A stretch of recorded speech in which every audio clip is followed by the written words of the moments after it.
আসসালামু আলাইকুম।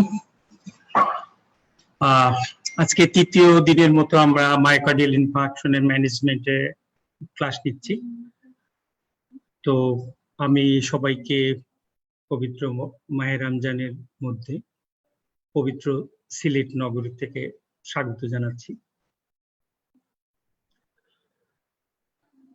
আজকে আমি মূলত দুটো জিনিস আপনাদের কাছে অতিরিক্ত একটু বলতে চাই। সেটা হলো, এখানে আমি আমার মেসেঞ্জার আইডি দিয়ে রাখছি যে মোহাম্মদ শাহাবুদ্দিন।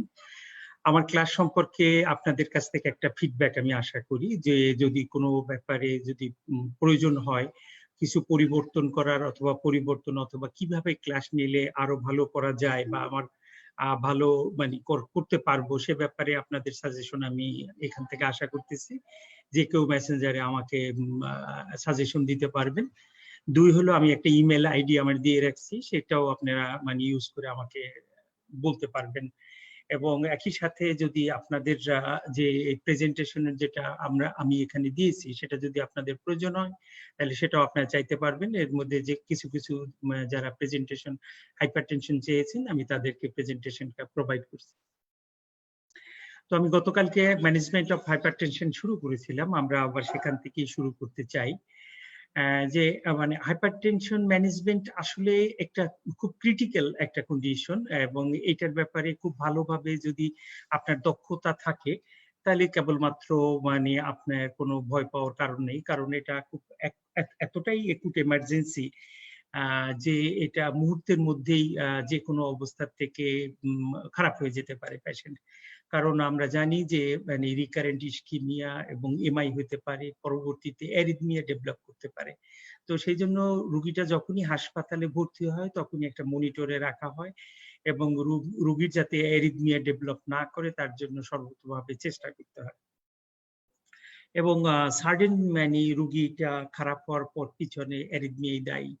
আমরা যখন রোগীর প্রগনোসিস সম্পর্কে আলাপ করব তখন দেখব, বা গতকালকেও ক্লাসে আমি বলছিলাম যে প্রায় 25% মানে রোগী হাসপাতালে পৌঁছতেই পারেন না, তার আগেই মারা যায়। এবং যে সমস্ত রোগী হাসপাতালে পৌঁছেন সে সমস্ত রোগী 24 ঘন্টার মধ্যে মানে 50% রোগী মারা যায়। তাহলে আসলে এটা খুবই একটা ডেডলি গ্রেভ ডিজিজ, যেটা সম্পর্কে আমাদের খুব বেশি উদ্গ্রীব থাকতে হবে। তো ম্যানেজমেন্টের স্ট্র্যাটেজিতে আমরা আগেই বলছিলাম যে ইসকেমিয়াটা আমাদের রিলিভ করতে হবে, এবং যে ধরনের সিমটম থাকে সেই সিমটমটাকে এবং কমপ্লিকেশন প্রিভেন্ট করতে হবে। কমপ্লিকেশনের ভিতরে আমাদের ফেইলিওর যাতে না হয়, কোনো ধরনের অ্যারিথমিয়া ডেভেলপ না করে, রিকারেন্ট চেস্ট পেইন যাতে না হয়, এবং পেশেন্ট যাতে শকে না চলে যায়, এই জিনিস কয়টা আমাদের যদি খুব ভালোভাবে দেখি তাহলে হবে। এবং যদি প্রম্পট এবং প্রপার ম্যানেজমেন্ট করি তাহলে আরো কমপ্লিকেশন, যেমন মায়োকার্ডিয়াল রাপচার যেগুলো আছে, মেকানিক্যাল কমপ্লিকেশন, সেগুলো থেকে আমরা দূরে থাকতে পারবো। এরপরে সামান্য অল্প কিছু কমপ্লিকেশন যেমন পেরিকার্ডাইটিস এবং চেস্ট পেইন এবং পালমোনারি এম্বোলিজম, এগুলা খুব রেয়ার, কিন্তু তারপরও হতে পারে। হলেও এই সমস্তগুলো যদি আমি প্রপার ম্যানেজমেন্টের ভিতরে থাকি, যদি ডেডিকেটেড ম্যানেজমেন্ট থাকে, তাহলে সেই ক্ষেত্রে এটা সমস্যা তৈরি করবে না। আমি কালকে বলছিলাম যে ম্যানেজমেন্টের ভিতরে আমাদের মানে রিস্ক স্ট্রাটিফিকেশন করতে হবে, কারণ সমস্ত রোগীর জন্য সমস্ত চিকিৎসা না। যে রোগী যত বেশি খারাপ তার জন্য চিকিৎসা তত বেশি মেটিকুলাস এবং বিগোরাস। যে সমস্ত রোগীর দেখবেন যে চেস্ট পেইন অতটা মারাত্মক না, ইসিজি চেঞ্জ খুব ডাইনামিক না, ট্রোপোনিন নাই অত বেশি রেইজড না, সে সমস্ত রোগী কনজারভেটিভ ম্যানেজমেন্ট দিলেই চলে। আর যে সমস্ত রোগীর দেখবেন সিভিয়ার চেস্ট পেইন আছে, ইসিজিতে ডাইনামিক এসটিটি চেঞ্জ আছে, ট্রোপোনিন নাই খুব বেশি আছে, হেমোডাইনামিক কম্প্রোমাইজ আছে এবং মেডিকেল ম্যানেজমেন্টের পরও রোগী ভালো হয় না, সেই সমস্ত রোগীগুলোকে মেটিকুলাসলি আমাদের অ্যাগ্রেসিভ ম্যানেজমেন্টে যেতে হবে এবং মোস্ট মানে ইনভেরিয়েবলি তাদের ইনভেসিভ ম্যানেজমেন্টে যেতে হয়। কারণ মানে ইনভেসিভ ম্যানেজমেন্ট এই যে আমি স্ট্র্যাটিফিকেশন রোগীটার করব যে কোন রোগীটা মানে খুব সিভিয়ার ইল আছে আর কোন রোগীটা মাইল্ড আছে, এইটার উপরে মানে হাই রিস্ক স্ট্র্যাটিফিকেশন আছে, high risk, low risk, intermediate risk এবং ভেরি হাই রিস্ক, এরকম ভাবে ভাগ করার পরে আমাদের রোগীগুলাকে ম্যানেজমেন্ট দিতে হবে। কারণ হতেছে যে মোস্ট ফার্মাকোলজিক্যাল আপনারা দেখবেন যে অনেকগুলো রোগীর অ্যান্টিপ্লেটলেট, অ্যান্টিকোয়াগুলেন্ট এবং ফিব্রিনোলাইটিক এজেন্ট হিসেবে তাদেরকে দিতে হইতেছে এবং অনেক ক্ষেত্রে আবার এগুলোর প্রয়োজন, যেগুলোর খুব মানে মাইল্ড কেস সেগুলোর প্রয়োজন হতেছে না। অতএব কোন রোগীকে কোন ধরনের চিকিৎসা আমরা প্রদান করব সেটা নির্ভর করবে রোগীর রিস্ক স্ট্র্যাটিফিকেশনের উপরে। কারণ আগেই আমরা বলছি যে কোন রোগীর হয়তো ফার্মাকোলজিক্যাল ম্যানেজমেন্ট লাগবে, কোন রোগীর হয়তো ইন্টারভেনশনাল ম্যানেজমেন্ট লাগবে। কিন্তু আমরা ভুলে গেলে যেন মানে না ভুলে যাই যে আমরা এমআই বলতে আমরা দুইটা এমআই কে বুঝাই। যেমন আমরা ক্লাসিফিকেশনের সময় বলছিলাম যে আমরা দুইটা এমআই ক্লাসিফিকেশনে আমরা গ্রুপ করছিলাম, একটা নন এসটিএমআই আর একটা এসটিএমআই। তো নন এসটিএমআই এবং এসটিএমআই এর মধ্যে আমরা আবারও বলছিলাম যে ট্রিটমেন্ট মানে পারপাসে আমরা এইভাবে ভাগ করছি। তো মূলত ভাবে নন এসটিএমআই তে মানে থ্রোম্বোলাইটিক থেরাপি ইন্ডিকেটেড না।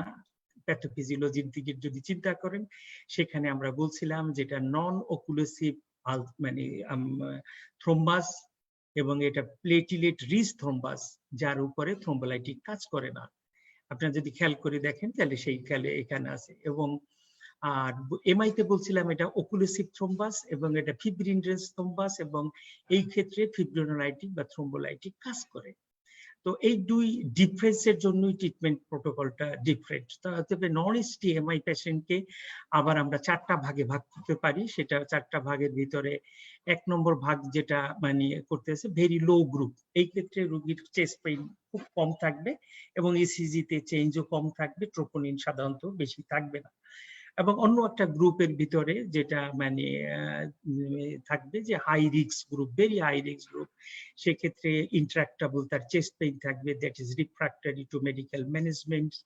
তারপরে হলো রিকারেন্ট হেমোডাইনামিক ইনস্টেবিলিটি থাকবে, তার মানে পালস এবং ব্লাড প্রেশার তার কম থাকবে এবং লাইফ থ্রেটেনিং অ্যারিথমিয়া আইদার ভিটি, ভেন্ট্রিকুলার টেকিকার্ডিয়া অথবা ভেন্ট্রিকুলার ফিব্রিলেশন থাকবে, মেকানিক্যাল কমপ্লিকেশন যেমন আমরা বলছিলাম যে ফ্রি ওয়াল রাপচার, হেমোপেরিকার্ডিয়াম অথবা কার্ডিয়াক টেম্পোনেন্ট, এবং যদি রাপচার অফ পেপিলারি মাসেল হয় তাহলে সেখান থেকে একুট ভেন্ট্রিকুলার ফেইলিওর ডেভেলপ করবে, that is not immediately controlled by medical ম্যানেজমেন্টস।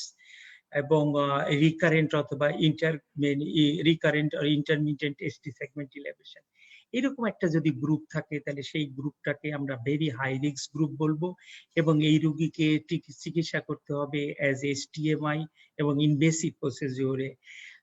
খেয়াল করে দেখেন নন এসটিএমআই গ্রুপকে কখনোই ইনভেসিভ স্ট্র্যাটেজি মানে সাজেস্ট করা হয় না unless it is complicated by haemodynamic, electrical and clinical deterioration.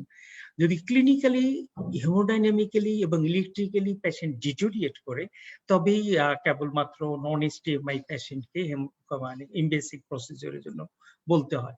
নতুবা পেশেন্ট যদি স্টেবল থাকে, যেমন ট্রোপোনিন বেশি আছে অথবা তার হলো ডাইনামিক এসটিটি চেঞ্জ আছে, রিকারেন্ট সিমটমস আছে, হ্যাঁ, সেই সমস্ত রোগী যেটাকে ভেরি হাই রিস্ক গ্রুপের চেয়ে একটু কম রিস্ক গ্রুপ আছে, সেই গ্রুপটাকেও আমরা যদি মেডিকেল ম্যানেজমেন্ট দিয়ে কন্ট্রোল না করতে পারি সেই ক্ষেত্রে আমরা ইনভেসিভ প্রসিডিউরে যাব। সেটা হলো আর্লি ইনভেসিভ প্রসিডিউর, সেটা হলো মোটামুটি ভাবে 24 ঘন্টার মধ্যে করে দিতে হবে। তাহলে যদি খুব হাই রিস্ক এবং ভেরি হাই রিস্ক গ্রুপ না হয় তাহলে ইনভেসিভ প্রসিডিউরে যাওয়ার দরকার নাই। ইন্টারমিডিয়েট গ্রুপ, যে গ্রুপের চেস্ট পেইন আছে যেটা মেডিকেল ম্যানেজমেন্টে কন্ট্রোল সম্ভব এবং তার এলভি ইজেকশন ফ্র্যাকশন কম আছে 40% এর এবং পোস্ট এমআই অথবা পোস্ট এবিজি আছে, সেই সমস্ত পেশেন্টকে মেডিকেল ম্যানেজমেন্টে রাখা যাবে এবং সহজেই অনুমেয় যে লো রিস্ক গ্রুপকেও মেডিকেল ম্যানেজমেন্টে রাখা যাবে। তাহলে নন এসটিএমআই এবং এসটিএমআই ম্যানেজমেন্ট মূলত ভাবে একই, শুধুমাত্র থ্রোম্বোলাইটিক ব্যবহার আমরা নন এসটিএমআই তে করব না এবং হেমোডাইনামিক কম্প্রোমাইজ থাকলে সেই ক্ষেত্রে আমরা ইনভেসিভ প্রসিডিউরে যাব।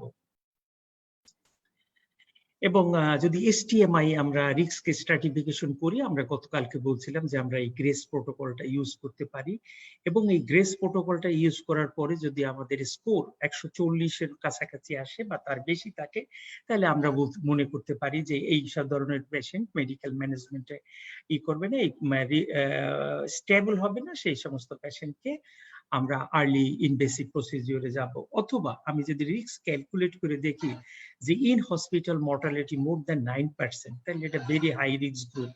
সাধারণত 1%-এর নিচে আমরা যখন পরে প্রগনোসিস দেখবো তখন দেখবো যে 1%-এর নিচে যদি মর্টালিটি থাকে তাহলে আমরা ভেরি লো গ্রুপ বলবো। 1 থেকে 9%-এর মতো যদি তার মর্টালিটি থাকে তাহলে এটা ইন্টারমিডিয়েট গ্রুপ বলবো এবং 9%-এর বেশি যদি থাকে তাহলে এটাকে হাই রিস্ক গ্রুপ বলবো। এই হাই রিস্ক গ্রুপ যেটা আছে সেই এই রিস্ক গ্রুপকেও আমাদের আর্লি ইনভেসিভ প্রসিডিউরের ভিতরে যেতে হবে, যেটা আমরা পরবর্তীতে প্রোটোকলে দেখব। তো আমরা আসলে ম্যানেজমেন্ট মানে কোথায় করব? First 12 hours a patient should be admitted urgently to a hospital because there is a significant risk of death, and recurrent myocardial ischemia. এই জন্য পেশেন্টকে সবসময় একটা হাসপাতালে ভর্তি করতে হবে এবং দেখবেন অনেক সময় আপনার আত্মীয় স্বজন মানে বলবে যে আমার বুকে ব্যথা হইতেছে, দুটো ওষুধ লিখে দাও। আমি কালকেও বলছিলাম যে এইরকম অবস্থায় কখনোই আপনি রোগীকে ওভার টেলিফোনে চিকিৎসা দিবেন না। যদি আপনার সন্দেহ হয় রোগীর চেস্ট পেইন আধা ঘন্টার চেয়ে বেশি আছে এবং এটা সেন্ট্রাল এবং এটা কনস্ট্রিক্টিভ টাইপ এবং যেটার অনসেট সাডেন অথবা with minimal exertion that radiates to neck, back, arm with sweating, nausea, vomiting, fear, anxiety. এইরকম যদি কোনো চেস্ট পেইন থাকে সেই চেস্ট পেইনকে আপনি ইভ্যালুয়েট করার জন্য নিকটস্থ হাসপাতালে পাঠাবেন। একবার না একাধিকবার আমি বলতেছি, আরো হয়তো সামনে 2-1 বার বলবো, কারণ এইরকম মানে ঘটনায় অনেকেই চিকিৎসা নিতে গিয়ে দেখা গেছে যে খুব বিব্রতকর অবস্থার মধ্যে আমাদের ফিজিশিয়ানদের পড়তে হয়েছে এবং তার আত্মীয় স্বজনকেও তার চিকিৎসা করতে যে এরকম ভাবে হয়েছে। বুড়ি বুড়ি উদাহরণ আছে যে রোগী মানে এরকম চিকিৎসা করছেন এবং বুকে ব্যথা নিয়ে গ্যাস্ট্রিকের ব্যথা করে করে আসেন। আমি নাম বলবো না, আমার শ্রদ্ধেয় শিক্ষক উনি এরকম ভোরা মানে রাত 2টার থেকে এরকম বুকের চেস্ট পেইন নিয়ে এরকম উঠতেছেন, প্রতিবার উঠেন এবং কিচেনে যান, কিচেনে যে তিনি গরম করে একটা কাপড় গরম করে উনি বুকে সেক দেন। মেডিসিনের ডিপার্টমেন্টাল হেড, মেডিসিনের প্রফেসর, আমাদের স্যারদের প্রফেসর, আমাদেরও প্রফেসর। তো এরকম করতেছেন, ম্যাডাম ভোর রাত্রের দিকে খেয়াল করছেন যে কি ব্যাপার বারে বারে যাচ্ছে আসতেছে। তো স্যার ম্যাডাম জিজ্ঞাসা করলেন কি ব্যাপার তুমি বারে বারে যাচ্ছ আর আসতেছো? কয় আমার একটু গ্যাস্ট্রিক হয়েছে, গ্যাস বাড়ছে, গ্যাস কমতেছে না। কয় তোমার গ্যাস কমতেছে না, এতক্ষণ ধরে তোমার গ্যাস তো থাকার কথা না, তোমার ব্যথা হয়েছে, চলো তুমি ডাক্তারের কাছে। কয় না এখন না, একটু পরে যাই, রাত 3টা-4টা বাজে এখন। তো এরকম করে ওয়েট করছেন, আজান দেওয়ার পরে মানে ড্রাইভার আসে নাই, পাশের ফ্ল্যাটের যে ভদ্রলোক ছিলেন অনেকে ড্রাইভ করে নিয়ে আসেন। আমি তখন এনআইসিবিডি তে মানে এসিস্ট্যান্ট রেজিস্ট্রার হিসাবে কাজ করি, এটা 1995 সালের কথা। স্যারকে দেখে আমি চিনছি, স্যারকে সালাম দিছি, আমি কি স্যার আমি আপনার ছাত্র বরিশাল মেডিকেলে। তো স্যার বলছে যে আরে আমার গ্যাসের ব্যথা হয়েছে। আমি দেখি স্যার, দেখি যে ইসিজি করে স্যারের এমআই এবং ব্র্যাডিকার্ডিয়া প্রায় 40-45-এর মতো হার্ট রেট। ম্যাডাম মানে হার্ট অ্যাটাক হয়ে গেছে। ম্যাডাম বলে তোমার তো স্যার বুঝে না, কিন্তু আমি তো বুঝে ফেলছি যে তোমার স্যারের হার্ট অ্যাটাক হয়েছে। দেখেন মানে মেডিসিনের ডিপার্টমেন্টাল হেড বুঝে নাই কিন্তু তার মিসেস বুঝতে পারছে। অতএব এটা হলো প্রেডিকশন যে মানে স্যারের চেয়েও বড় ডাক্তার স্যারের ঘরে উপস্থিত ছিলেন। যাই হোক, স্যারকে ওই অবস্থায় চিকিৎসা করার পরে স্যারের টিপিএম করতে হয়েছিল, স্যার শকে চলে গেছেন। টিপিএম করে এনজিওগ্রাম করে স্যারকে রিং লাগানো, স্যার সুস্থ ছিলেন। খুব ভালো ছিলেন স্যার। এখন আমি জানি না সর্বশেষ অবস্থায় স্যার কেমন আছেন। তো এটা বলছি এইজন্য যে এরকম অবস্থায় কখনোই বাড়িতে চিকিৎসা করা, অতএব একটা হাসপাতালে ভর্তি করতে হবে যেখানে মানে at least monitoring এর ব্যবস্থা আছে। Appropriate medical management can reduce the incidence of myocardial infarction, death, and it can reduces the incidence of that is death and recurrent myocardial ischemia at least 60%. Proper management দিলে 60% এর মতো এটা কমে যায়। And patients should be managed in a dedicated cardiac center and when necessary, and expertise monitoring and recurrent facilities, resuscitation facilities are available.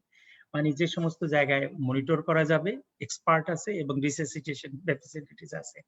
আমার মানে junior মানে colleague যারা আছেন তারা জিজ্ঞাসা করেন যে স্যার আমরা ডিস্ট্রিক্ট পর্যায়ে এই এমআই রোগী আমরা রাখতে পারবো কিনা।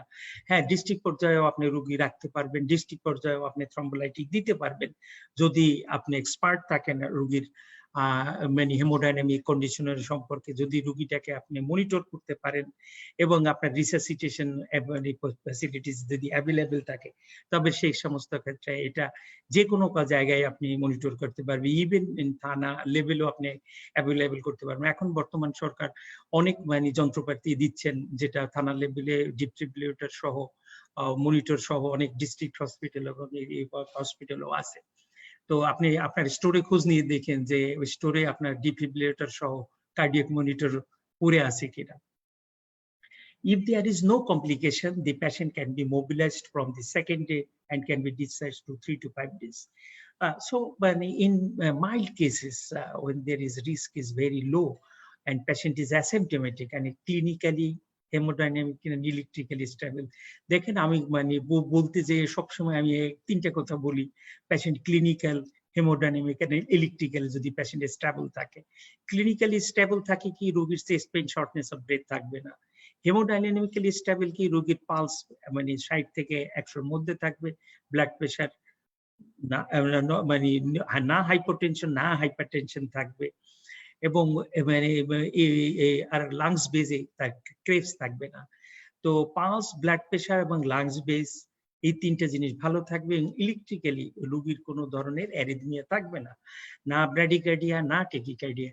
এরকম যদি patient clinically hemodynamically electrically stable থাকে, সে সমস্ত পেশেন্টকে আপনি 3 থেকে 5 দিনের ভিতরে হাসপাতাল থেকে ডিসচার্জ করতে পারবেন, provided you can arrange the follow up protocol.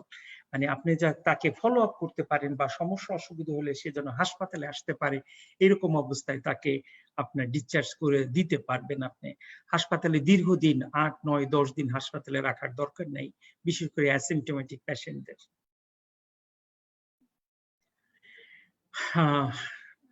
Now we come to the treatment protocol.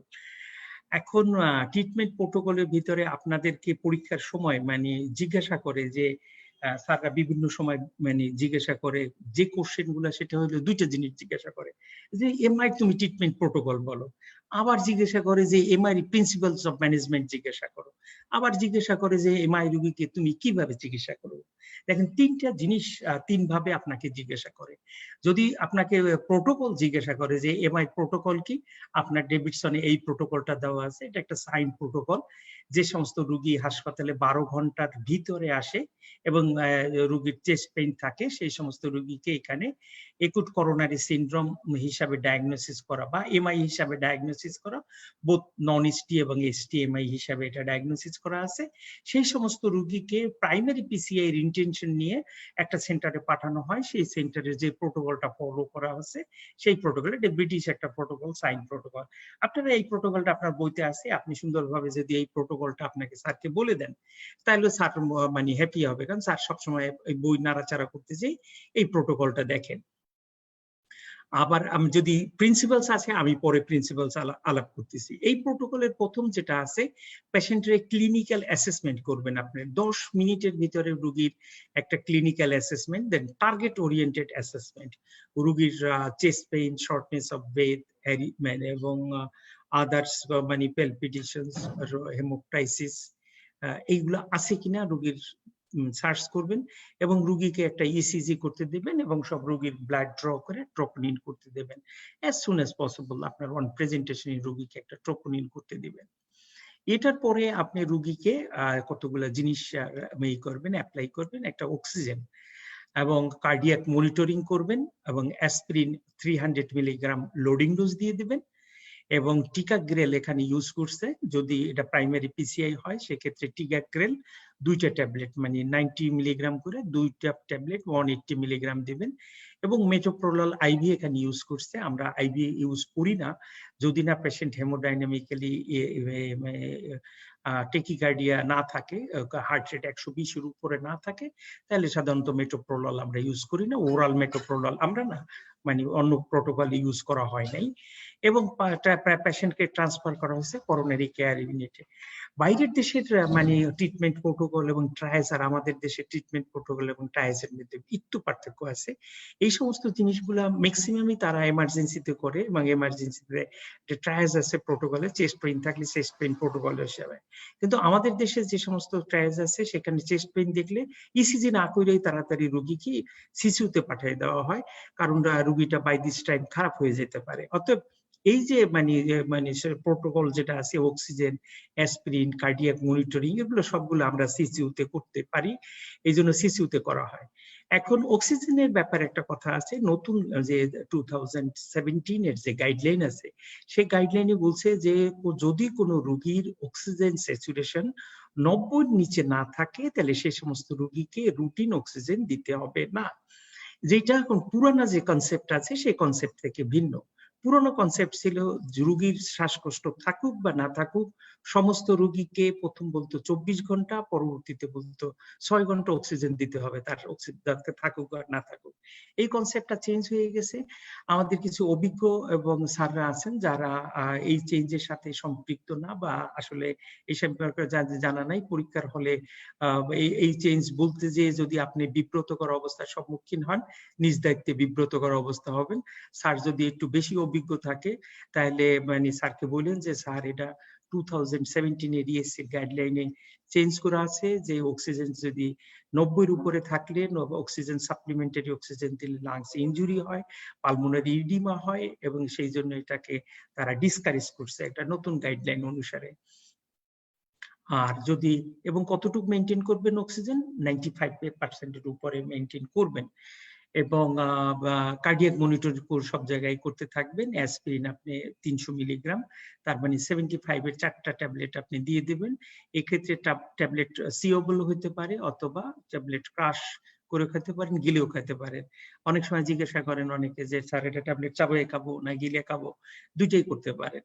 এবং একটা জিনিস হলে খেয়াল করবেন, যদি আপনি থ্রোম্বোলাইটিক দেন, যদি প্রাইমারি পিসিআই না করেন তাহলে টিকাগ্রেলের জায়গায় clopidogrel is the drug of choice.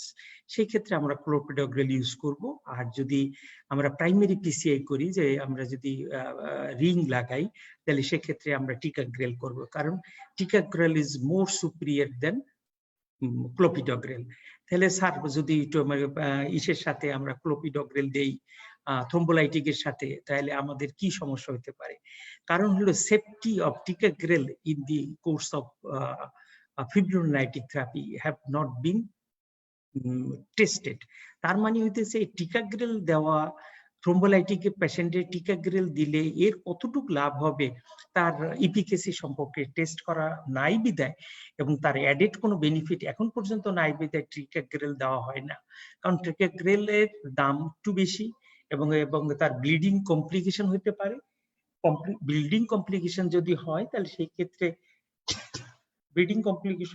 তাহলে সেই ক্ষেত্রে তার সমস্যা হইতে পারে। সেই জন্য এটা এক্ষেত্রে মানে দেওয়া হয় না। মেটোপ্রোলালের কথা আগেই বলছি আমরা। এরপরে মানে করোনারি কেয়ার ইউনিটে পাঠানো হয়। করোনারি কেয়ার ইউনিটে আমরা অলরেডি আছি, অতএব করোনারি কেয়ার ইউনিটে আমরা একটা জিনিসই করব, সেটা হলো এসটি সেগমেন্ট ইলেভেটেড আছে কি নাই। যদি দেখি আমরা এসটি সেগমেন্ট ইলেভেশন আছে এবং রোগীর যদি টাইম ফ্রেম দেখি যে এটা 12 ঘন্টার নিচে আছে, যে 12 ঘন্টার নিচে রোগী এসটি সেগমেন্ট ইলেভেটেড নিয়ে আসছে এবং তাকে আমি 120 মিনিটের ভিতরে 2 ঘন্টার ভিতরে প্রাইমারি পিসিআই করতে পারি, বেলুন বা স্ট্যান্টিং করতে পারি, তাহলে এবং আমার যদি এরকম ফেসিলিটি থাকে তাহলে সেই ক্ষেত্রে আমরা তাকে প্রাইমারি পিসিআই করব। দেখেন, যদি 12 ঘন্টার ভিতরে রোগীর এসটি সেগমেন্ট ইলেভেটেড নিয়ে আসে এবং 120 মিনিটের ভিতরে আমার কাছে আসার মধ্যে তাকে যদি আমি করতে পারি, যদি স্টেন্টিং করতে পারি, তাহলে আমি তাকে স্টেন্টিং করার জন্য অ্যাডভাইস করব। যদি আমি 120 মিনিটের মধ্যে স্টেন্টিং করতে না পারি এবং তার যদি দেখি এসটি সেগমেন্ট ইলেভেশন আছে, তাহলে যদি তার থ্রোম্বোলাইটিকের কোনো কন্ট্রাইন্ডিকেশন না থাকে, তাহলে আমি সেক্ষেত্রে তাকে থ্রোম্বোলাইটিক দিয়ে দেব। আর যদি দেখি তার থ্রোম্বোলাইটিকের মানে কন্ট্রাইন্ডিকেশন আছে, তাহলে তাকে আবার ওই পিসিআই এর কথা বলবো যে 12 ঘন্টার পর হলো তোমার পিসিআই করতে হবে কন্ট্রাইন্ডিকেশন থাকা সত্ত্বেও। এই ক্ষেত্রে একটা মানে জিনিস আছে, যদি খুব হাই রিস্ক পেশেন্ট থাকে, নন এসটিএমআই এক্সটিএমআই থাকে এবং আপনি মনে করতেছেন তার থ্রোম্বাস বেশি আছে, সেই ক্ষেত্রে আপনি গ্লাইকোপ্রোটিন 2B3A রিসিপ্টর অ্যান্টাগনিস্ট এফএফসিম্যাব আপনি আইভি ইউজ করতে পারবেন। এটা খুব হাই রিস্ক পেশেন্ট যেখানে থ্রোম্বাস ফর্মেশনের সম্ভাবনা খুব বেশি, সেই সমস্ত ক্ষেত্রে এটা দেওয়া হয়। এটার দাম খুব বেশি, 50-60 হাজার টাকা মানে একটা ইনজেকশনের দাম। 24 ঘন্টা মানে পিসিআই করার পর 24 ঘন্টা দিয়ে রাখতে হয়। সুবিধা হলো মানে প্লেটলেট ইনহিবিশন করতে পারে, খুব প্রোটিন প্যাটেন্ট প্লেটলেট ইনহিবিটর এটা। আর কমপ্লিকেশন হলো এটা ব্লিডিং হয়। তো এই মানে লাভ এবং ক্ষতির হিসাব করে গ্লাইকোপ্রোটিন 3BA অ্যান্টাগনিস্ট দিতে হবে। এবং আসি অন্যদিকে, যদি রোগীর এসটি সেগমেন্ট ইলেভেশন না থাকে, তার মানে যদি এটা নন এসটিএমআই হয়, যদি এদিক থেকে আসে ট্রোপোনিন তার বেশি আছে, সেক্ষেত্রে আমরা তার লো মলিকুলার ওয়েট হেপারিন, আইদার অ্যানাক্সোপারিন অথবা ভন্ডারপোরিনক্স তারে দিয়ে দিতে হবে। এবং রোগীর যদি রিকারেন্ট চেস্ট পেইন থাকে, তারে নাইট্রেটস তার এখানে আমরা আইবি দিতে পারবো, যদি সাবলিঙ্গুয়াল নাইট্রেটসে তার চেস্ট পেইন না কমে। এবং এই ক্ষেত্রে তাকে আবার আমরা ওই যে প্রথম বলে আসছি যে তারে আমরা প্রোটোকল অনুসারে, গ্রেস প্রোটোকল অনুসারে তাকে আমরা ইভ্যালুয়েট করব। এখানে যদি লেস দেন 1% থাকে, তাহলে লো রিস্ক গ্রুপ মেডিকেল ম্যানেজমেন্টের ভিতরে নিয়ে যাব। এবং যদি 9%-এর উপরে ইন হসপিটাল ডেথ হয়, তাকে আমরা তখন বলবো যে তুমি আর্লি হসপিটালে করোনারি এনজিওগ্রাম করো এবং গ্লাইকোপ্রোটিন 2B3A ইনহিবিটর দিয়ে তাকে এটা ম্যানেজমেন্ট দিতে হবে। আর যদি এক্ষেত্রে মাইল্ড টু মডারেট হয়, রিস্ক থাকে, তাহলে সেক্ষেত্রে এবং রিকারেন্ট যদি সিমটম না থাকে, তাহলে সেক্ষেত্রে তাকে মেডিকেল ম্যানেজমেন্ট দিতে হবে। ইন হসপিটাল মেডিকেল ম্যানেজমেন্টের ভিতরে থাকবে ডুয়েল অ্যান্টিপ্লেটলেট, তার মানে অ্যাসপ্রিন, আর মানে যদি পিসিআই করি তাহলে টিকাগ্রেল, যদি পিসিআই না করি তাহলে হলো ক্লোপিডোগ্রেল, তারপরে হলো low molecular weight heparin, statin, lipid lowering drugs, beta blocker, ACE inhibitor. এই সমস্ত ঔষধগুলো আমরা কন্টিনিউয়াসলি দিতে থাকবো। তাহলে দিস আর দি প্রোটোকলস। যদি স্যার জিজ্ঞাসা করেন প্রোটোকল, তাহলে আপনি এইভাবে প্রোটোকল হিসাবে আপনি স্যারকে এই চার্টটা আপনি দিয়ে দেবেন। আমরা ডেভিডসনে আছে, আপনি ডেভিডসন থেকে একটু আমি এইভাবে বললাম, এটার সাথে মিলিয়ে পড়লে আপনি দেখবেন যেটা পারতেছেন করতে। আর যদি স্যার জিজ্ঞাসা করে যে প্রিন্সিপালস অফ ম্যানেজমেন্ট, তাহলে কি, তাহলে প্রোটোকলের প্রিন্সিপাল কি একই জিনিস না ভিন্ন জিনিস? একই জিনিস, প্রায় সমর্থক। যেটা লাউ সেটাই কদু, এরকম অবস্থা। আমার বরিশালের লাউ এবং কদু মানে দুইটা খুব হাস্যকর টার্ম আছে। যেটা লাউ সেটাই কদু, যেটা প্রিন্সিপাল সেটাই প্রোটোকল, যেটা প্রোটোকল সেটাই প্রিন্সিপাল। দেখেন কিভাবে আছে। প্রিন্সিপালস অফ ম্যানেজমেন্ট যদি বলে, তাহলে একটু সাজাই গোছাই বলতে হবে, ওইরকম ভাবে না আপনি বড় বড় হেডিং এ বলবেন। আপনার ডেভিডসন থেকে নেওয়া আছে এভাবেই। এটা যদি আপনি দেখেন, 1 anti anginal, 2 analgesic, 3 antithrombotic, 4 reperfusion strategy, 5 routine medical therapy. এটা আপনার বইয়ের মধ্যে নাই, আমি বই থেকে এটা যোগ করে দিছি আপনাকে, কারণ রুটিন কিছু মেডিকেল থেরাপি আপনাকে কন্টিনিউ করতে হবে। এবং যদি লেট ম্যানেজমেন্ট আপনি দেখেন, যে রিস্ক স্ট্রাটিফিকেশন এবং ফার্দার ম্যানেজমেন্ট। রোগীটা ডিসচার্জ করার সময় আপনাকে জিজ্ঞাসা করবে যে স্যার আমি কি করব, আমার কি এনজিওগ্রাম করা লাগবে কিনা, না আমার সম্পর্ক ভবিষ্যতে কি করতে হবে না করতে হবে। এখন রোগী কিন্তু খুব কনসাস থাকে, তো সেই হিসাব করে রোগীর কি করতে হবে না করতে হবে সেটা জিজ্ঞাসা করবে এবং তার অ্যান্সার আপনাকে খুব সাইন্টিফিক ওয়েতে দিতে হবে। আপনি বললে হবে না, যান ঔষধ খান দেখা যাবে পরে কি হয় দেখি, আল্লাহ ভরসা। আল্লাহর উপরে ভরসা তো থাকবেই অবশ্যই, কিন্তু সাইন্টিফিক কিছু ব্যাখ্যা দিয়ে তাকে বলতে হবে যে না, আপনি মেডিকেল ম্যানেজমেন্টের উপরেই থাকতে পারবেন এবং আপনার ইমিডিয়েটলি ইনভেসিভ ম্যানেজমেন্টের উপরে যেতে হবে।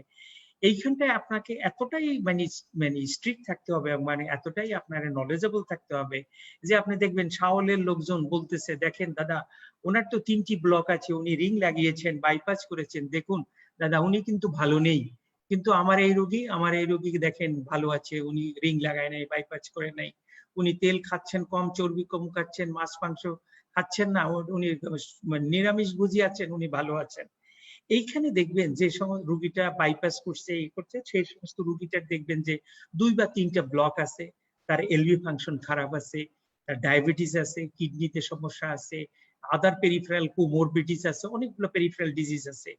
আর যে রুগীটাকে সে মানে রিস্ক স্ট্রাটিফিকেশনে যে রুগীটাকে মেডিকেল ম্যানেজমেন্টে রাখছে, তার হয়তো দেখবেন যে ব্লক আছে 70% এর নিচে, অথবা একটা সিঙ্গেল ভেসেল ব্লক আছে, তার এলভি ইজেকশন ফ্র্যাকশন মানে 45% এর উপরে আছে, তার কোনো কোমরবিটিস নাই। তাহলে এই রোগীগুলা যার 70% এর নিচে ব্লক, কোমরবিটিস নাই, এলভি ফাংশন ভালো, তার চেস্ট পেইন হয় না মানে অন এক্সারশনও, সে পেশেন্ট গুলো তো এমনিই ভালো থাকবে একটু ডায়েট এবং এক্সারসাইজ মডিফিকেশন করলে। এর ভিতরে তো কোনো ক্রান্তি নেই, কোনো ধরনের ভাবা নাই।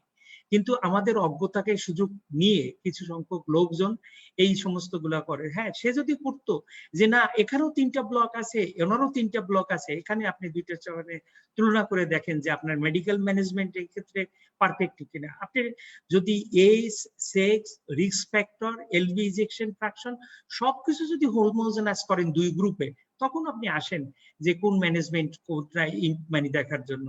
আপনি একটা ইয়াং পেশেন্টকে একটা ওল্ড পেশেন্টের সাথে একটা এলভি ইজেকশন ফ্র্যাকশন কম, একটা এলভি ইজেকশন ফ্র্যাকশন বেশির সাথে আপনি যদি ম্যানেজমেন্ট এভাবে করতে থাকেন, তাহলে সেই ক্ষেত্রে তো সমস্যা কিছুটা দেখা দিবেই, এবং দেখা দিতেই পারে, এটা স্বাভাবিক। নেক্সট হলো লাইফস্টাইল মডিফিকেশন এবং রিস্ক ফ্যাক্টর মডিফিকেশন। লাইফস্টাইলের ভিতরে আপনারা যে ডায়েট, এক্সারসাইজ এবং সিগারেট স্মোকিং এগুলা করতে হবে। রিস্ক ফ্যাক্টরের ভিতরে হাইপারটেনশন, ডায়াবেটিস, ডিসলিপিডিমিয়া এবং আদার কোমরবিডিস যেগুলো আছে এগুলা রিমুভ করতে হবে। মোবিলাইজেশনের জন্য আছে, আমরা পরে দেখবো যে 1 থেকে 2 দিনের ভিতরে তাকে, একদিনের মধ্যে যদি অ্যাসিম্পটোমেটিক থাকে সিসিউর থেকে নিয়ে যেতে হবে, এবং 2 থেকে 3 দিনের মধ্যে অ্যাসিম্পটোমেটিক থাকলে তাকে 3 থেকে 5 দিনের মধ্যে ডিসচার্জ করে দিতে পারবেন। রিহ্যাবিলিটেশন আমরা দেখবো যে মানে যেহেতু এটা এমআই হয়ে যায়, অতএব এটার রিহ্যাবিলিটেশন হতে 4 থেকে 6 সপ্তাহ সময় লাগে, এবং এই 4 থেকে 6 সপ্তাহ ফাইব্রাস স্কার দিয়ে এমআইটা রিপ্লেস হতে সময় লাগে। অতএব এই সময়টাকে ভিগোরাস কোনো এক্সারসাইজ না করাই ভালো। এবং সেকেন্ডারি ড্রাগ প্রিভেনশনের জন্য আমরা কিছু ড্রাগ তাদেরকে অ্যাডভাইস করব, যেমন লাইফ লং অ্যাসপিরিন থাকবে, ক্লোপিডোগ্রেল অথবা প্রাসিগ্রেল থাকবে 1 বছর পর্যন্ত, এবং AC inhibitor, beta blocker, lipid lowering drugs, এবং কোনো ক্ষেত্রে মিনারোকর্টিকয়েড অ্যান্টাগনিস্ট থাকবে। আর এগুলো আমরা পরবর্তীতে আমরা আলাপ আলোচনার ভিতরে যাব। আমরা 1 বাই 1 যদি আসি, এখন আমরা যদি আমরা আমাদের প্রিন্সিপালস অফ ম্যানেজমেন্টের ভিতরে যদি আমরা ঢুকি, তাহলে কি কি আমাদের প্রিন্সিপালস আছে। প্রথমেই হলো আমাদের অ্যান্টি অ্যাঞ্জিনাল প্রিন্সিপালস আছে। অ্যান্টি অ্যাঞ্জিনাল প্রিন্সিপালের ভিতরে আমরা দেখি যে আমরা অ্যান্টি অ্যাঞ্জিনাল প্রিন্সিপালস এর ভিতরে কি আছে। প্রথম হলো oxygen, 2 sublingual nitrates, 3 beta blocker এবং ক্যালসিয়াম চ্যানেল ব্লকার। এই 4টা জিনিস আমাদের আছে। তাহলে প্রথম যেটা বলি, routine use of calcium channel blocker in acute phase is not indicated. আপনার যদি প্রয়োজন না হয় তাহলে আপনি ক্যালসিয়াম চ্যানেল ব্লকার আপনি ইউজ করবেন না। কিন্তু আপনার ডেভিডসনে দেখবেন যে মানে নিফিডিপিন, অ্যামলোডিপিন, ভেরাপামিল এবং ডিলটিয়াজিম সবকটা ওষুধই লেখা আছে যে দেওয়া যাবে। হ্যাঁ, দেওয়া যাবে, কিন্তু এটা মানে not a first line of drug. যদি আপনি বিটা ব্লকার কন্ট্রাইন্ডিকেটেড না থাকে, তাহলে বিটা ব্লকারই দিবেন আপনি অ্যান্টি অ্যাঞ্জিনাল হিসেবে। এবং যদি কোনো রোগীর মানে এলভি ডিসফাংশন থাকে, তাহলে বিটা ব্লকার মানে অবশ্যই তাকে দিতে হবে, এবং এটা ক্লাস 1 ইন্ডিকেশন এই ক্ষেত্রে দিলে ডেফিনেটলি ভালো লাভ হবে। কিন্তু যদি একদম হার্ট ফেইলিওর স্টেজ 4 এ থাকে, তাহলে সেই ক্ষেত্রে না। বিটা ব্লকারের কন্ট্রাইন্ডিকেশন হার্ট ব্লক থাকলে না বিটা, এবং যদি ব্র্যাডিকার্ডিয়া থাকে তাহলে সেই ক্ষেত্রে দেওয়া যাবে না।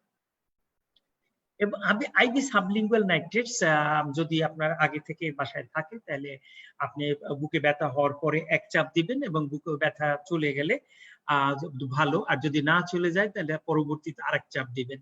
2 চাপ দেওয়ার পরে আপনি প্রস্তুতি নেবেন হাসপাতালে আসার জন্য, এবং পরবর্তীতে আপনি 3 চাপ দিতে পারবেন, এবং 3 চাপের মধ্যে যদি ব্যথা না কমে প্রতিটা স্প্রে 5 মিনিট পর পর দিতে পারবেন। 1 চাপ, যে মানে অনেকে 2 চাপ বলেন, 2 চাপ না, 1 চাপ দিবেন। প্রথম চাপটা মানে দেওয়ার জন্য সাবলিঙ্গুয়াল স্প্রেটা বাইরে একটা স্প্রে করে দেখবেন যেটা ঠিক মতো স্প্রে হয় কিনা। বাইরে একটা স্প্রে করার পরে আপনি জিহ্বার নিচে দেবেন।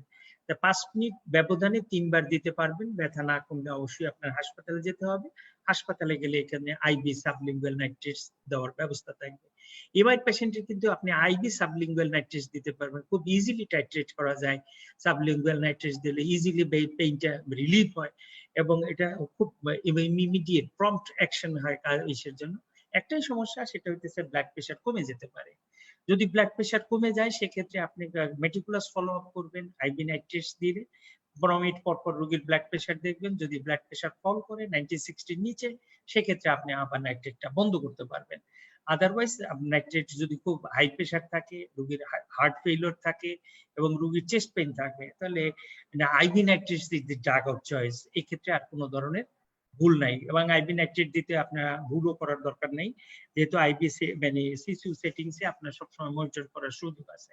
অক্সিজেনের কথা আমি আগেই বলছি, সেই জন্য আর বলতে চাচ্ছি না, যে এটা 90% এর নিচে থাকলে শুধুমাত্র অক্সিজেন আপনি দিবেন, এবং routine use is not recommended in patient when oxygen saturation is more than 90%. That means it's contraindicated class 3. এটা দিলে ক্ষতি হবে, সেই জন্য গাইডলাইন আমি উল্লেখ করে দিয়েছি, এটা ইএসসি গাইডলাইন 2017 এ এটা বলা আছে।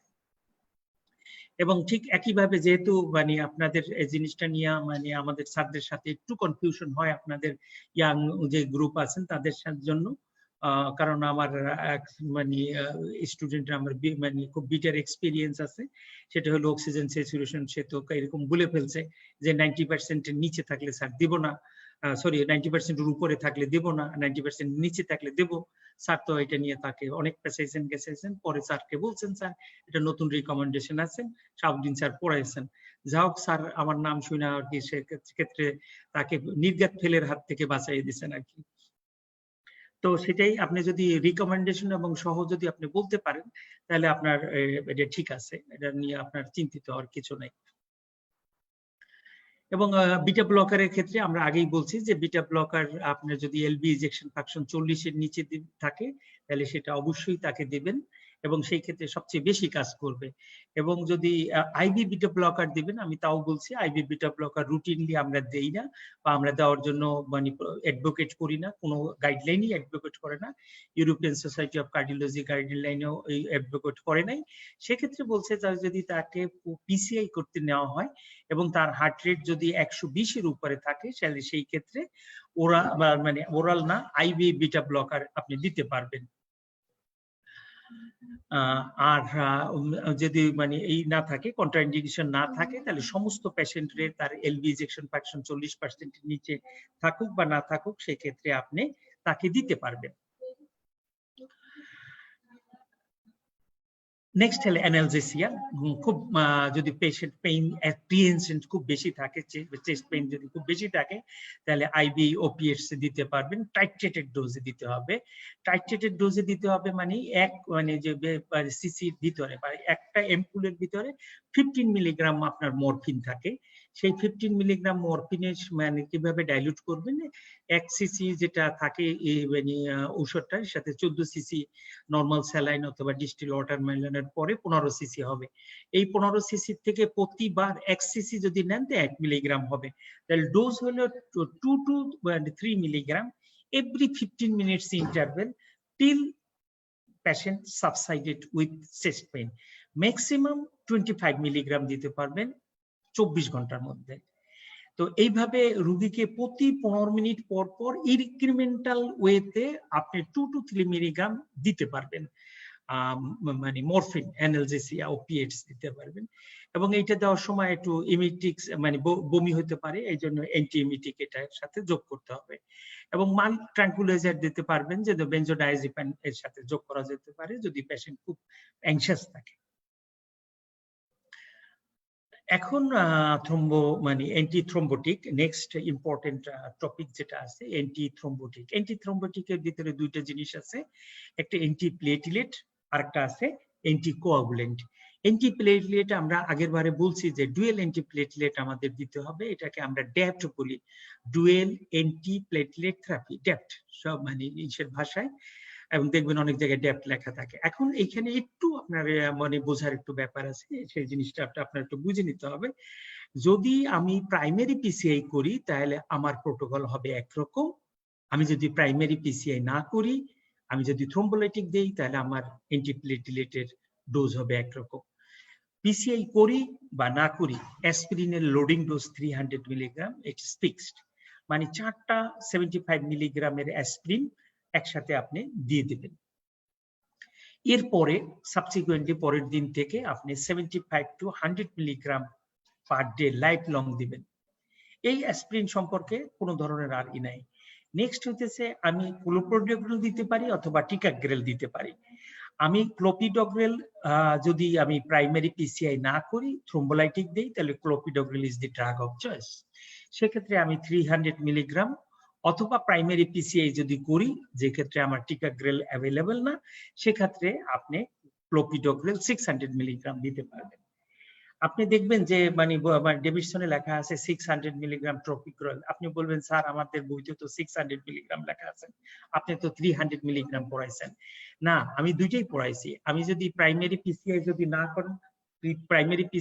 না করেন, তাহলে 300 মিলিগ্রাম, আর যদি প্রাইমারি পিসিআই করেন তাহলে 600 মিলিগ্রাম আপনার ক্লোপিডোগ্রেল দিতে হবে। কিন্তু সবচেয়ে ভালো হয় যদি আপনি প্রাইমারি পিসিআই করেন, যদি টিকাগ্রেল অ্যাভেলেবল হয় তাহলে টিকাগ্রেল ইউজ করবেন। টিকাগ্রেল হলো 90 মিলিগ্রামের দুইটা, দ্যাট ইজ হলো 180 milligram stat followed by 90 milligram twice daily. It is more effective than ticagrelor. তো এই ক্ষেত্রে যেন আমাদের কোনো রকম কনফিউশন না হয়। যদি প্রাইমারি পিসিআই করি তাহলে আমাদের অ্যাসপিরিনের সাথে সেকেন্ড যে ড্রাগটা আসবে সেটা যেন অবশ্যই একটা পোটেন্ট P2Y2 ইনহিবিটর হিসাবে আসে, সেটা টিকাগ্রেল অথবা পাসুগ্রেল আসতে পারে। কিন্তু কন্ট্রাইন্ডিকেশন একটাই, এটা যদি আগের থেকে স্ট্রোক থাকে, মানে আইদার হেমোরেজিক অথবা ইসকেমিক, তাহলে এটা দেওয়া যাবে না, এবং খুব ওল্ডার এইজেও এটা দেওয়া যায় না।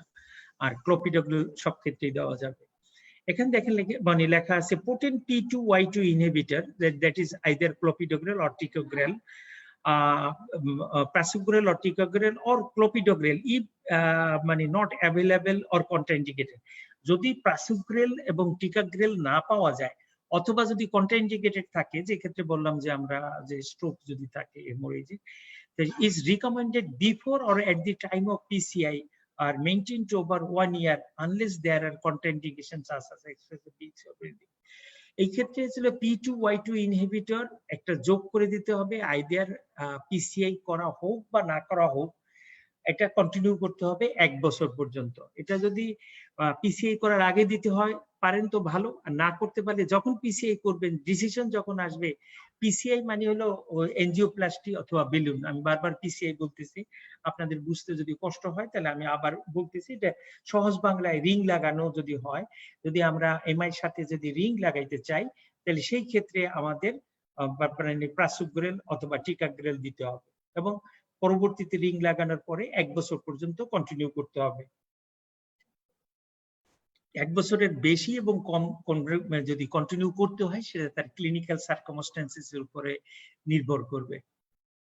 অনেকে দেখবেন যে রিং লাগানোর পরে দীর্ঘদিন ধরে মানে তার মানে ডুয়েল অ্যান্টিপ্লেটলেট চলতেছে, এটা কি আসলে চলতে পারে কি পারে না? যদি পেশেন্ট হেমোডাইনামিক্যালি স্টেবল থাকে তাহলে আপ টু মানে 30 মান্থ অথবা 3 বছর পর্যন্ত আপনি খাইতে পারেন, এরকমই আছে যদি তার থাকে। আর যদি ব্লিডিং রিস্ক বেশি থাকে তাহলে এটা 9 মাস বা কোনো কোনো ক্ষেত্রে 6 মাসের ক্ষেত্রে যদি রিস্ক বেশি থাকে তাহলে এটা বন্ধ করে দেওয়া যাইতে পারে।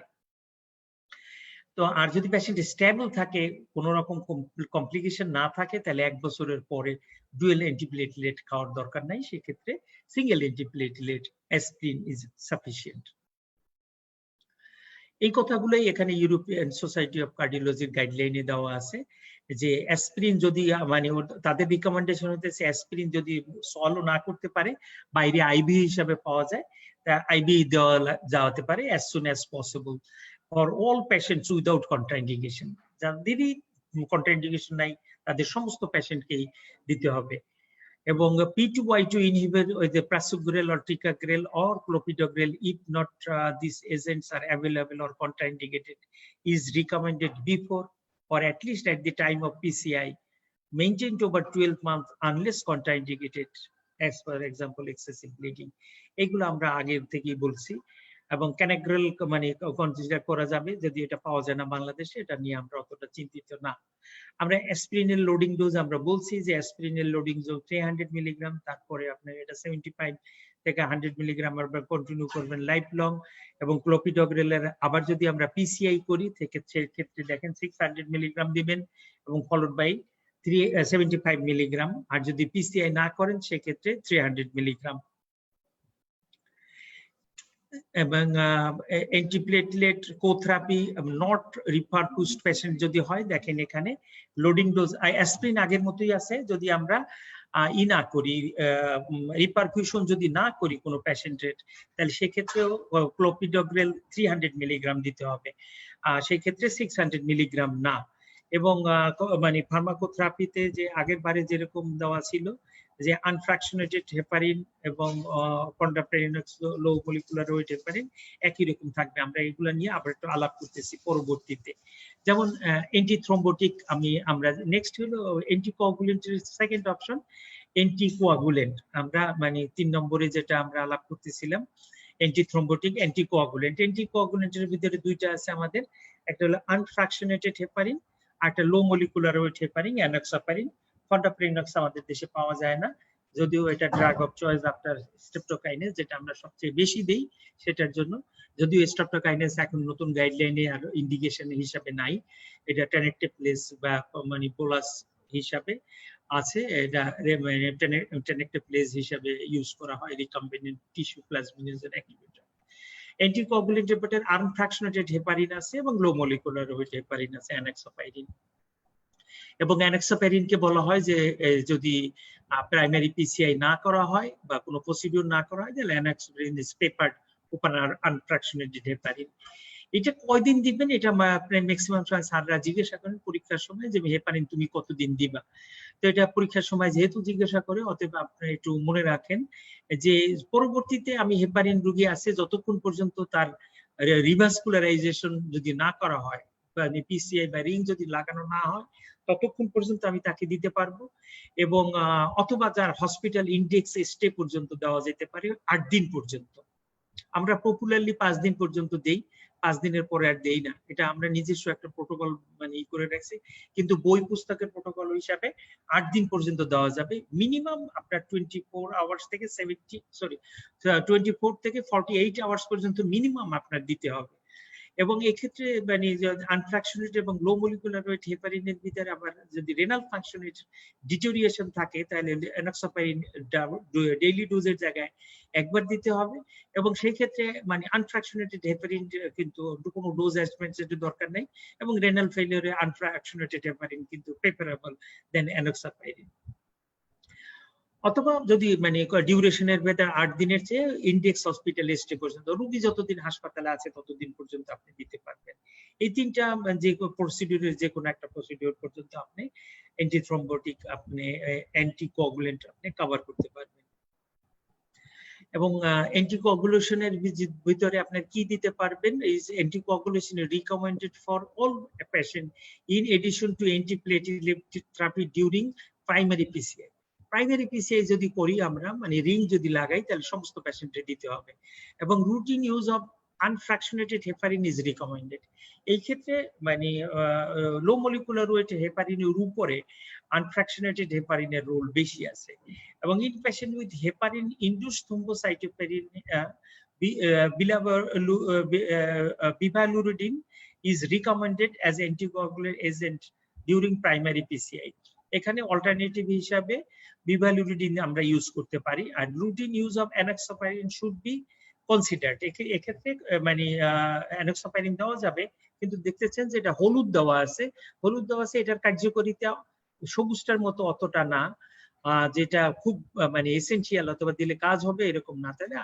এই ক্ষেত্রে আমরা এনোক্সাপাইরিনও আমরা দিতে পারি, কিন্তু ফন্টাফারিনক্স কোনো ক্ষেত্রে প্রাইমারি পিসিআই এর ক্ষেত্রে ইউজ করা হয় না। এখন লো মলিকুলার ওয়েট হেপারিন এবং আনফ্র্যাকশনেটেড হেপারিনের ডোজটা একটু মানে আপনার জানতে হবে। যদি আমরা প্রাইমারি পিসিআই করি তাহলে সেক্ষেত্রে 70 to 100 international unit per KG মানে আইভি বোলাস দেওয়া হয়। সেক্ষেত্রে মনে করেন যদি আমরা 50 মানে কেজির একজন মানুষ হয় তাহলে 5000 ইন্টারন্যাশনাল ইউনিট আইভি বোলাস দেওয়া হয়। 1 সিসির ভিতরে 5000 ইন্টারন্যাশনাল ইউনিট থাকে, একটা অ্যাম্পুলে 5 সিসি থাকে, 5 সিসি তার মানে হচ্ছে 5 সিসিতে 25000 ইন্টারন্যাশনাল ইউনিট থাকে। 25000 ইন্টারন্যাশনাল ইউনিট থেকে 5 সিসি মানে 1 সিসি নিয়ে আইভি দেওয়া হয়। পরবর্তীতে 1000 ইন্টারন্যাশনাল ইউনিট পার আওয়ারে দেওয়া হয়, এবং এটা যদি ডাইলুট করে সিরিঞ্জ পাম্পে দিতে পারেন, অথবা যদি সিরিঞ্জ পাম্প না থাকে তাহলে মানে 500 সিসি স্যালাইনের ভিতরে দেওয়ার পরে 20 মানে 25000 ইউনিট দেওয়ার পরে 20 ml পার আওয়ার দিলে এটা 1000 ইউনিট পার আওয়ারে যায়। কিন্তু একটা জিনিস আছে, সেটা হলো এটা প্রেডিক্ট করার জন্য হলো আপনারই লাগবে এপিটিটি যেটা আছে, সেই এপিটিটিটা অবশ্যই 50 to 70 মিলিমিটারের মতো থাকবে, এবং 1.5 to 2 milligram times more than কন্ট্রোলের মধ্যে থাকতে হবে। এবং এক্ষেত্রে এনোক্সাপাইরিনও মানে বোলাস হিসাবে ইউজ করা যায়, সেটা 0.5 মিলিগ্রাম পার কেজি, যেটা হলো নরমালি হলো 1 মিলিগ্রাম পার কেজি, তার হাফ ডোজ মানে এটা মানে আইভি বোলাস হিসাবে ইউজ করা যায় এনোক্সাপাইরিন যদি আমরা পিসিআই করি সেই হিসাবে। এবং বিভালুরিডিন এটা ইউজ করা যায়, এটা আমাদের দেশে নাই, সেজন্য আমরা আর ইউজ করতেছি না। নেক্সট হলো রিপারকিউশন স্ট্র্যাটেজি। রিপারকিউশন স্ট্র্যাটেজিটা খুব ইম্পর্টেন্ট স্ট্র্যাটেজি। রিপারকিউশন হলো করোনারি আর্টারি ব্লক হয়ে গেছে, এখন করোনারি আর্টারিটা আমাদের ব্লকটা রিমুভ করতে হবে। কিভাবে ব্লকটা রিমুভ করতে পারি সেটা দুইটা পদ্ধতি আছে। একটা হলো আমরা ঔষধ দিয়ে মানে রিমুভ করতে পারি, যেটা ফিব্রোনালাইসিস বলে, আরেকটা হলো প্রাইমারি পিসিআই মানে রিং লাগিয়ে আমরা রিমুভ করতে পারি। তো আসলে আমরা যদি খুব তাড়াতাড়ি যদি আমরা রিপারকিউশন করতে পারি তাহলে আমাদের বেনিফিটটা কি, কেন আমরা এত রিপারকিউশনের জন্য আমরা এত মানে উদ্গ্রীব, তার কারণ হইতেছে এটা যদি আমরা খুব রিপারকিউশন করোনারি আর্টারি ব্লকটা ছুটিয়ে দিতে পারি তাহলে এটা করোনারি আর্টারির প্যাটেন্সিটা মেনটেন করে এবং এটা প্রিজার্ভ করে লেফট ভেন্ট্রিকুলার ফাংশন এবং ইমপ্রুভ সার্ভাইভাল। আপনি যদি প্যাথোফিজিওলজির দিকে তাকান, দেখেন এন্ডোকার্ডিয়াম থেকে আপনার মায়োকার্ডিয়াম এবং পেরিকার্ডিয়ামের ইনফ্রাক্টটা এক্সটেন্ড করতেছিল। উইদিন মিনিটস থেকে শুরু করে 20 মিনিটসের বেশি যদি ইসকেমিয়া পারসিস্ট করে তাহলে সে তার ইসিজি চেঞ্জ থেকে ইনফ্রাক্ট হয়। এবং এই ইনফ্রাক্টটা আমরা দেখছি যে ইনফ্রাক্টটা এন্ডোকার্ডিয়াম থেকে মায়োকার্ডিয়াম হয়ে পেরিকার্ডিয়ামের দিকে যায়। আমি যত তাড়াতাড়ি আমি এই প্যাটেন্সিটা আমি খুলে দিতে পারি তত তাড়াতাড়ি আমার মায়োকার্ডিয়াম সালভেজ হবে প্যাথোফিজিওলজির দিকে চিন্তা করলে। অতএব মায়োকার্ডিয়াল সালভেজ হওয়ার মানে মায়োকার্ডিয়াম প্রিজার্ভ থাকবে, প্রিজার্ভ থাকা মানে লেফট ভেন্ট্রিকুলার ফাংশন প্রিজার্ভ থাকবে, এবং সার্ভাইভাল রেট মানে খুব ভালো থাকবে। এখন পর্যন্ত যত ট্রায়াল আছে সমস্ত ট্রায়ালে বলে primary PCI is superior than fibrinolytic therapy all aspects, এতে কোনো ধরনের সন্দেহ নাই। কিন্তু যে ক্ষেত্রে প্রাইমারি পিসিআই করা যাবে না, যে সমস্ত ক্ষেত্রে যদি চাইলেই তো আর প্রাইমারি পিসিআই করা সম্ভব না। ইউরোপের মতো জায়গায় 10 to 20% এর বেশি লোকজন প্রাইমারি পিসিআই এর মতো কত বছরের মতো জায়গায় আসতে পারে নাই, যদিও এখন দিন দিন এই সমস্ত মানে পরিবর্তন করতেছে, কমিউনিকেশন ভালো থাকতেছে, তারা ইমিডিয়েটলি চেস্ট পেইনের সাথে সাথে ট্রায়াস সেন্টারে চলে আসে এবং এসটিএমআই ডায়াগনোসিস হওয়ার সাথে সাথে তারা প্রাইমারি পিসিআই মানে রিং লাগানোর দিকে চলে যায়। এবং আমাদের দেশে ম্যাক্সিমাম ক্ষেত্রে 95% এর উপরে আমরা প্রাইমারি পিসিআই 120 মিনিটের মধ্যে করতে পারি না, বিধায় আমাদের কাছে ফিব্রিনোলাইটিক থেরাপি দেওয়া হয়। যদিও আমরা স্ট্যান্ডার্ড ফিব্রিনোলাইটিক থেরাপি টেনেক্টেপ্লেস তা দিতে পারি না, যেটা রিকমেন্ডেশন নাই। আমাদের পুরানা যে থার্ড জেনারেশন যেটা আমাদের মানে সেকেন্ড জেনারেশন আমাদের যেটা থ্রোম্বোলাইটিক আছে সেটাই আমরা ফিব্রিনোলাইটিক এজেন্ট ইউজ করি, দ্যাট ইজ স্ট্রেপ্টোকাইনেস। আর কেমন করে বুঝবেন যে সাকসেসফুল হলো কি হলো না, কারণ আপনার সাকসেসফুল হওয়ার উপরে আপনার ট্রিটমেন্ট ফ্যাসিলিটি নির্ভর করে। এবং আপনি পরবর্তী স্টেপে কি করবেন না করবেন তা আপনার যদি এই থেরাপি দেওয়ার পরে সাকসেসফুল না হয় তাহলে মানে আপনার অপারেশন করার পরে আপনার রোগীর অ্যাটেন্ডেন্সটা এসে বলেন যে হ্যাঁ আপনার রোগীর অপারেশন সাকসেসফুল। ডাক্তার খুব বাংলা সিনেমায় খুব ভালো একটা ডায়লগ আছে, ডাক্তার বের হয় ওটির বাইরে, খুব লোকজন উদ্বিগ্ন চিত্তে বসা থাকে, ডাক্তার এসে বলে যে হ্যাঁ অপারেশন সাকসেসফুল, রোগীর লোকজনের মনে খুব তৃপ্তি বাঁধা যায়। আবার যদি ডাক্তার মুখ গোমরা করে বলে সরি আমরা কিছু করতে পারলাম না, তো রোগীর লোকজন কান্নায় ভেঙে পড়ে। সেই জন্য আপনার সাকসেসফুল বলতে গেলে আপনার যে জিনিসটা বলতে হবে, যে জিনিসটা আপনার জানতে হবে সেটা হলো রিলিফ অফ পেইন। রোগীর যে পেইন আছে সেটা থাকবে না আপনার এই ঔষধ দেওয়ার পরে, তার মানে থ্রম্বোলাইটিক দেওয়ার পরে অথবা প্রাইমারি পিসিআই করার পরে রোগীর ব্যথা কমে যাবে। Resolution of the acute ST segment elevation, আগে যে এসটি সেগমেন্ট ইলাভেশনটা ছিল সেই এসটি সেগমেন্ট ইলাভেশনটা আমার রেজুলেশন হয়ে যাবে। এবং ট্রানজিয়েন্ট অ্যারিথমিয়া, এবং এটা আসলে মানে খারাপ না, আসলে ভালো, কোন কোন ক্ষেত্রে অ্যারিথমিয়া ইডিওভেন্ট্রিকুলার রিদম হিসাবে দেখা দিতে পারে। যদি মানে ইডিওভেন্ট্রিকুলার দেখবেন কোনো কিউআর মানে পি ওয়েভ নাই, একটা বড় লম্বা মোটা মোটা একটা রিদম আসতেছে, তাহলে বুঝতে হবে যে এটা রিপারকিশন অ্যারিথমিয়া হিসাবে আসতেছে। এটা খারাপ না, এটা ভালো অ্যারিথমিয়া এবং বিনাইন অ্যারিথমিয়া, এবং ইট ইন্ডিকেটস করে গুড প্রগনোসিস দ্যাট ইওর মানে repercussion strategy is successful. So relief of pain, resolution of ST segment dilation and transient arrhythmia, that is atrioventricular rhythm, indicates that there is successful thrombolytics. এটা হলো আপনার একটা মানে time block, মানে আপনি কি করবেন না করবেন। এই স্লাইডটা দিয়ে আজকে আমি এটা শেষ করব। এটার পরে আমরা পরবর্তী দিনে যে এমআই ম্যানেজমেন্ট পরবর্তী দিনে আরেকদিন আমাদের লাগবে, কারণ একদিনে এতটা আমি যদি বলে যাই আসলে আপনারা মানে এই করতে পারবেন না, ধরে রাখতে পারবেন না। যে সম্ভব এমআই ম্যানেজমেন্ট 5 মিনিটও বলে রাখা সম্ভব, কিন্তু যদি এক্সটেন্সিভলি বলতে হয়, কারণ পরীক্ষার সময় আপনার এটা জানতে হবে, এবং আপনার নিজের ফ্যামিলিতে অনেকেরই এই ধরনের এমআই আছে এবং এমআই ভুগতেছেন, অথবা এই ধরনের চেস্ট পেইন নিয়ে ভুগবেন, তখন আপনি কি করবেন। দেখেন এ পাশের একটা ছবিতে আপনি চেস্ট পেইন আছে এবং রোগীর লোকটা হাতে বুকের উপরে হাত দিয়ে সামনের দিকে ভাঁজ হয়ে পড়ে গেছে। এই ক্ষেত্রে তার অ্যারো দেওয়া 3টা জায়গায় আছে। সে একটা টেলিফোন করে অ্যাম্বুলেন্স নিয়ে আসতে পারে, অথবা সে সরাসরি হাসপাতালে চলে যেতে পারে। দুইটা হাসপাতাল দেখানো আছে এখানে। একটা হলো দেখানো আছে যে সমস্ত হাসপাতালে 24 ঘন্টা ক্যাথ ল্যাব খোলা থাকে, যে সমস্ত হাসপাতালে যাওয়ার সাথে সাথে প্রাইমারি পিসিআই করতে পারে, এইরকম হাসপাতালে সে যদি চলে যায় 10 মিনিট মানে মধ্যে যদি চলে যায়, তাহলে সেই ক্ষেত্রে রোগীর হিস্ট্রি আপনি আগেই দেখছিলেন যে আপনি টার্গেটেড হিস্ট্রি নেবেন, রোগীর চেস্ট পেইন, ইসিজি এবং ট্রোপোনিন করবেন, করে যদি আপনি ইসিজি করে যদি আপনি দেখেন ডায়াগনোসিস এসটিএমআই হয়ে গেছে, তাহলে সরাসরি তাকে আপনি প্রাইমারি পিসিআই ক্ষেত্রে নিয়ে যাবেন। এবং এই টাইম যে মানে দূরত্বটা কোনো ক্রমেই 120 মিনিটের বেশি হইতে পারবে না, সেই ক্ষেত্রে আপনি এটা করে দিতে পারবেন। আর যদি আপনি এমন একটা হাসপাতালে পৌঁছেন যে হাসপাতালে প্রাইমারি পিসিআই করা সম্ভব না, তারাও 10 মিনিটের ভিতরে আবার দেখবে, দেখেন দ্বিতীয় 10 মিনিটের ভিতরে আপনার হিস্ট্রি এবং ইসিজি করে দেখবে যে আপনার এসটিএমআই হয়েছে। এখন সে সিদ্ধান্ত নেবে যে 120 মিনিটের ভিতরে আপনাকে কি কোনো প্রাইমারি পিসিআই করতে পারে, এরকম কোনো হাসপাতালে আপনাকে ট্রান্সফার করতে পারে কিনা। যদি সে দেখে যে না, আপনাকে প্রাইমারি পিসিআই ক্যাপাবল সেন্টারে 120 মিনিট মানে 2 ঘন্টার মধ্যে পাঠানো যায়, এবং এই কোভিড এরা সিচুয়েশনে ইএসসি নতুন গাইডলাইন হিসাবে আরো 60 মিনিট বেশি করে দিছে, যে হয়তো 120 মিনিটের জায়গায় 180 মিনিট পর্যন্ত করে দিয়েছে শুধুমাত্র কোভিড এরার জন্য। তো এই ক্ষেত্রে 120 মিনিটের মধ্যে স্ট্যান্ডার্ড যেটা আছে আমরা সেটাই বলি, 120 মিনিটের মধ্যে তারা যদি প্রাইমারি পিসিআই করা যায়, তাহলে আমরা প্রাইমারি পিসিআই করে দেব। উপরেরটা দেখেন, এবং প্রাইমারি পিসিআই করে দেব যদি 120 মিনিটের মধ্যে সম্ভব হয়। আর যদি সম্ভব না হয়, 120 মিনিটের বেশি যদি লাগে তার ট্রান্সফার করতে প্রাইমারি পিসিআই ক্যাপাবল সেন্টারে, তাহলে আমরা ফিব্রিনোলাইসিস তাকে দিয়ে দেব। ফিব্রিনোলাইসিস মানে এই ক্ষেত্রে মানে লাইটিক্স দিতে হবে, প্রেফারেবলি থ্রোম্বোলাইটিক্স, টেনেক্টেপ্লেস এবং বোলাস ডোজ। দেখেন এখানে একদম উল্লেখ করে দিয়েছে লাইটিক বোলাস, কোন ধরনের স্ট্রেপ্টোকাইনেজের কথা উল্লেখ নাই, এবং এটা বোলাস ডোজ হিসাবে দিতে হবে।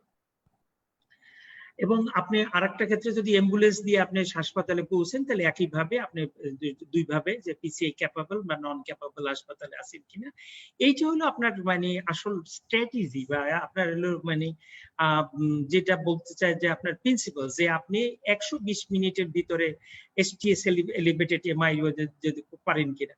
আর যদি নন এসটিএমআই হয় তাহলে কি তার রিপারকুশন লাগবে? না, তার রিপারকুশন লাগবে না, যদি না তার হলো যে হেমোডাইনামিকে কম্প্রোমাইজ থাকে। ওই আগের কথাগুলো মনে করেন আপনি, যদি তার যদি পালস ব্লাড প্রেশার না থাকে, তার যদি রিকারেন্ট চেস্ট পেইন থাকে that not relieve with medical management, অথবা হেমোডাইনামিক ইনস্টেবিলিটি, অথবা তার যদি রিকারেন্ট ভিএফ হতে থাকে, হার্ট ফেলিওর থাকে, তাহলে তাকে ট্রিট করবেন এই প্রাইমারি পিসিআই এর মতো। এনজিওগ্রাম করার পরে বাকি চিকিৎসা ঠিক করবেন। আমরা শেষ পর্যায়ের দিকে চলে আসছি। তো লাস্ট স্লাইড হলো ক্লক, ঘড়ির কাঁটার অনুসারে আমরা কি করতে পারি। প্রথমে উপরের দিকে যদি তাকাই আমরা 0 আওয়ারে, আমরা 0 আওয়ারে রুগীটা আসার সাথে সাথে আমরা তার একটা হিস্ট্রি নিতে পারি এবং তার একটা ইসিজি করতে পারি। যদি হিস্ট্রি এবং ইসিজি তে ডায়াগনোসিস হয় এসটিএ এলিভেটেড এমআই, তখন আমার সিদ্ধান্ত নিতে হবে 10 মিনিটের মধ্যে। এই যে দেখেন নিচের 10 মিনিটের মধ্যে আমার তাকে সিদ্ধান্ত নিতে হবে আমি তাকে আইভি বোলাস লাইটিক দেব না তাকে আমি প্রাইমারি পিসিআই এর জন্য পাঠাবো। 10 মিনিটের ভিতরে আমি দেখবো তাকে 120 মিনিটের ভিতরে কোনো প্রাইমারি পিসিআই ক্যাপাবল সেন্টারের মধ্যে পাঠানো যায় না। এই চারটা দেখানো হয়েছে এরকম যে টাইম ফ্রেম করে দেওয়া আছে যে আপনি কোন সময় কি করবেন, আপনি একদম মানে নির্দিষ্টভাবে এটা গাইডলাইনের মধ্যে আছেন। 0 আওয়ারে আপনি হিস্ট্রি নিলেন, 10 মিনিটের ভিতরে আপনি ডিসিশন নিয়ে এলেন যে থ্রম্বোলাইটিক দিবেন না প্রাইমারি পিসিআই করবেন। যদি থ্রম্বোলাইটিক দিয়ে দেন তাহলে মানে আইভি বোলাস থ্রম্বোলাইটিক দিবেন, থ্রম্বোলাইটিক দেওয়ার পরে তাকে ট্রান্সফার করবেন। যদি মানে প্রাইমারি পিসিআই ক্যাপাবল সেন্টারে হয় তখন সেখানে ট্রান্সফার করতে হবে। সেই ক্ষেত্রে দেখতে হবে যে তার রিপারকুশন ক্রাইটেরিয়া তার ফুলফিল করলো কিনা। রিপারকুশন ক্রাইটেরিয়া মানে আগের মতোই আপনি দেখতেছেন যে তার পেইন কমে গেছে কিনা, এসটি সেগমেন্ট রেজলিউশন হয়েছে কিনা। এই দুইটা যদি হয়ে থাকে ইয়েস, তাহলে 24 ঘন্টার মধ্যে তার রুটিন আর্লি পিসিআই করতে হবে। এই স্ট্র্যাটেজির মধ্যে 24 ঘন্টার মধ্যে তাকে পিসিআই ক্যাপাবল সেন্টারে পাঠাইতেই হবে 24 ঘন্টার মধ্যে। আর যদি দেখা যায় যে না তার রিপারকুশন ক্রাইটেরিয়া ফুলফিল হয় নাই, তাহলে রেস্কিউ, তাহলে ইমিডিয়েট তার পিসিআই করতে হবে। তো আজকে এই পর্যন্তই আমরা এখানে রাখতে চাই। এই পর্যন্ত যদি আমরা মনে করতে পারি তাহলে এটাই হলো ম্যাক্সিমাম মানে রিপারকুশন স্ট্র্যাটেজি অফ পিসিআই এবং নন পিসিআই ক্যাপাবল সেন্টার্স। আমরা আগামী দিনে আমরা মানে পিসিআই নিয়ে আলাপ করব। সবাইকে পবিত্র মাহে রমজানের শুভেচ্ছা জানিয়ে শেষ করছি। আমি জানি না যে ঈদের আগে আবার ক্লাস হবে কিনা। যদি এক্সেস মেডিকেল স্কুল কন্টিনিউ করে তাহলে আগামী শনিবার দিন আমরা মায়োকার্ডিয়াল ইনফারকশনের যে পরবর্তী এমআই চিকিৎসা আছে সেটা নিয়ে আমরা আলাপ আলোচনা করতে পারবো। আর আবারও আপনাদের কাছে মানে অনুরোধ থাকতেছে যদি আপনারা ফিডব্যাক দিতে পারেন তাহলে ফিডব্যাক আমাকে দিবেন, কি করলে আপনাদের জন্য ভালো হয়। সবাই ভালো থাকুন, আল্লাহ হাফেজ।